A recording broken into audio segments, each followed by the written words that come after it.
What if a war thousands of miles away ends up hitting your wallet here in Britain? Well, according to leading economists, that's exactly what could happen, and the consequences may be far worse than expected.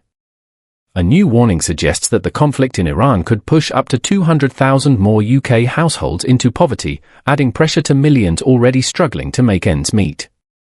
Experts at the National Institute of Economic and Social Research say the impact won't just be indirect, it will be felt in everyday essentials.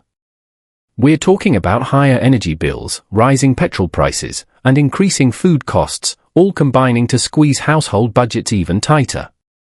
At the same time, the wider economy is expected to slow down. That means weaker pay growth, fewer job opportunities, and potentially rising unemployment. Economist Adrian Pabst explains that this isn't a new problem, it's exposing existing weaknesses in the UK economy. Lower-income households are expected to be hit the hardest, as they already spend a larger portion of their income on basics like energy and food.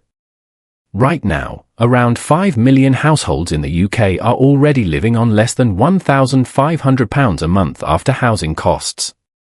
And this situation could get even worse. Out of the 200,000 households at risk, around 100,000 may be left with as little as £500 to £1,000 per month to cover everything, from bills to groceries.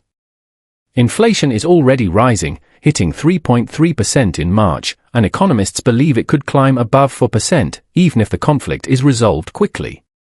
But if the situation escalates, especially if key oil routes like the Strait of Hormuz remain disrupted, the UK could face something more serious: inflation above 5%, a potential recession, and unemployment rising to levels not seen since 2014.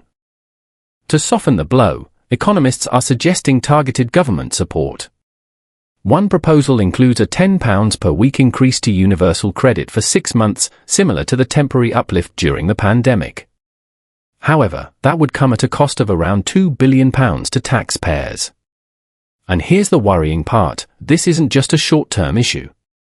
Experts believe the financial strain on households could continue to grow over the next 2 to 3 years, as the long-term effects of the conflict ripple through the economy.